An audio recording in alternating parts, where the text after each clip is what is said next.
திருச்செந்தூர் சுப்பிரமணிய சுவாமி கோவில் மாசி திருவிழா தேரோட்டம் நடைபெற்றது. முருகப்பெருமானின் அறுபடை வீடுகளில் இரண்டாம் படை வீடான திருச்செந்தூர் சுப்பிரமணிய சுவாமி கோவிலில் நடைபெறக்கூடிய முக்கிய திருவிழாக்களில் ஒன்றான மாசி திருவிழா கடந்த 21ஆம் தேதி கொடியேற்றத்துடன் தொடங்கி தொடர்ந்து நடைபெற்று வருகிறது. விழாவில் ஒவ்வொரு நாளும் காலை மற்றும் மாலையில் சுவாமி அம்பாள் பல்வேறு வாகனங்களில் எழுந்தருளி 8 வீதிகளில் உலா வந்து கோவில் சேர்த்தல் நிகழ்ச்சி நடைபெற்றது. திருவிழாவின் சிகர நிகழ்ச்சியான 10ஆம் திருவிழாவான இன்று தேரோட்டத்தை முன்னிட்டு கோவில் நடை அதிகாலை 5 மணிக்கு திறக்கப்பட்டு 5:30 மணிக்கு விஸ்வரூப தரிசனம் மற்றும் 6 மணிக்கு உதய மார்த்தாண்ட அபிஷேகமும் அதனைத் தொடர்ந்து மற்ற கால பூஜைகள் வழக்கம் போல் நடைபெற்றது. தேரோட்டத்தில் விநாயகர் எழுந்தருளிய தேரை பக்தர்கள் வடம் பிடித்து இழுத்து சென்றனர். இந்த தேரானது 4 ரத வீதிகளின் வலம் வந்து நிலையம் சென்றடைந்தது.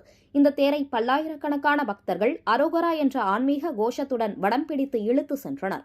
மேலும் திருச்செந்தூர் டிஎஸ்பி மகேஷ்குமார் தலைமையில் 400 போலீசார் பாதுகாப்பு பணியில் ஈடுபட்டனர்.